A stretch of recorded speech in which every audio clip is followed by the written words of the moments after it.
नमस्कार। बाबा गंगादास राजकीय महिला महाविद्यालय से मैं डॉक्टर रेखा मिश्रा।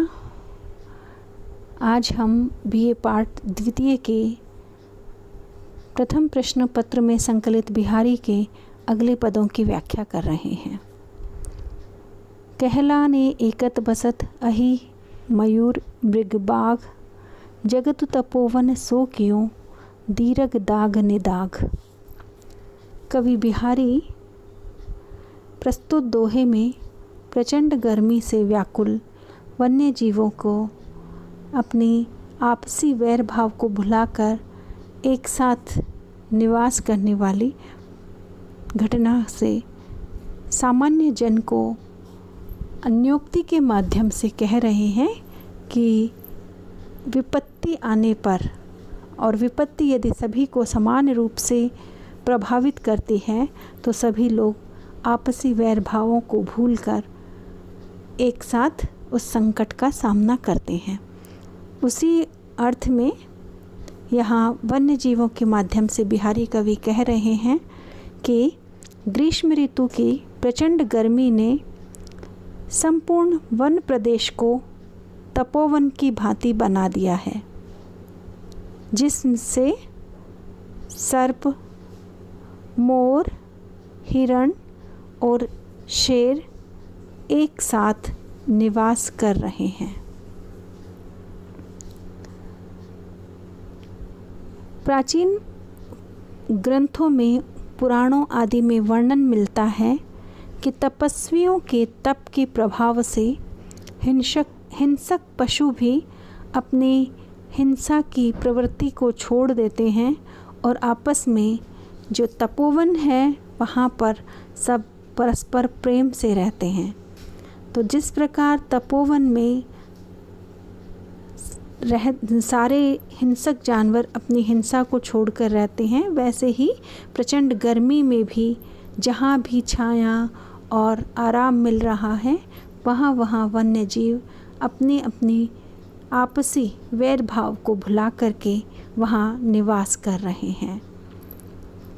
क्योंकि सांप मोर को खा जाता है और हिरण को शेर खा जाता है, लेकिन तपोवन में ये सभी एक साथ रहते हैं। ऐसे ही ये सब के सब जानवर, सब के सब वन्य जीव गर्मी के प्रचंडता के कारण एक जगह बैठे हुए हैं।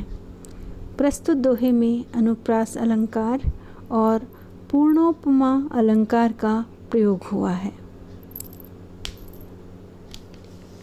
कनक कनकते 100 गुनी, मादकता अधिकाय, वा खाए बोराय, जग या पाए बोराय।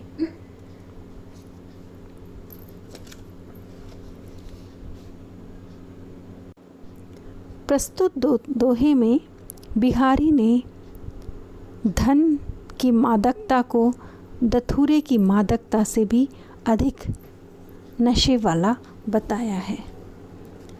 बिहारी कवि कहते हैं कि सोने में धतूरे से भी अधिक 100 गुना नशा होता है, क्योंकि धतूरे को तो खाने के बाद इंसान या मनुष्य पागल बनता है, लेकिन सोने को प्राप्त करने मात्र से ही बावला हो जाता है।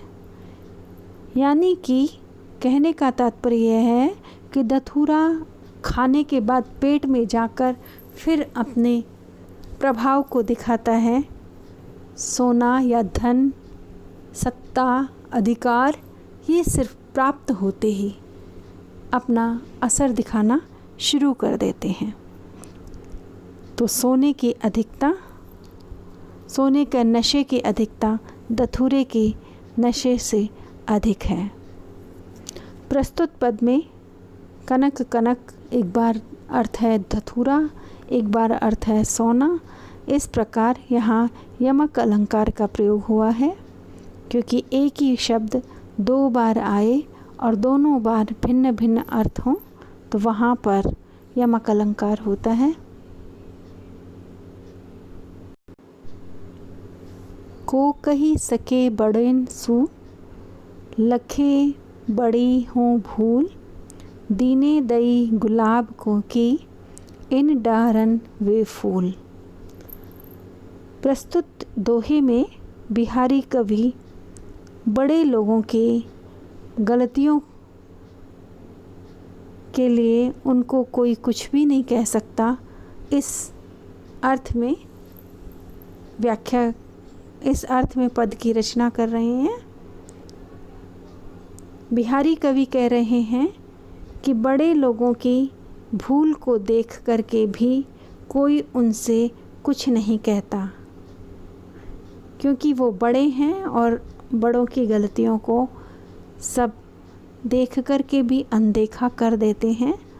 जैसे कि विधाता ने गुलाब की सूखी और कटीली डालों पर बहुत ही अधिक सुगंधित सुंदर पुष्प लगा दिए, लेकिन उस गलती के लिए इन कांटों के साथ उन पुष्पों को लगा देने के कारण इतनी बड़ी गलती होने के बाद भी उस ईश्वर को कोई कुछ भी नहीं कहता है।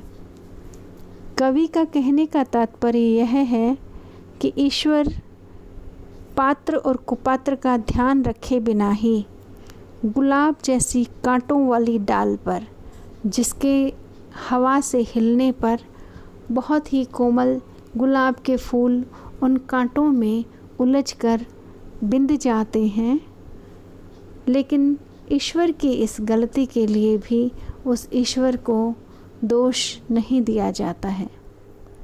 इसी प्रकार उस समय के लौकिक राजा और सामंत मनमाने ढंग से अपने लोगों को किसी भी तरह का, चाहे वह उसके पात्र हों या नहीं हों, उनको वह अधिकार दे दिया करते थे। लेकिन राजाओं की, सामंतों की इन गलतियों के लिए उन्हें दोषी नहीं ठहराया जाता था। बिहारी कवि ने उन राजाओं और सामंतों की इस बहुत बड़ी गलती के प्रति इशारा किया है।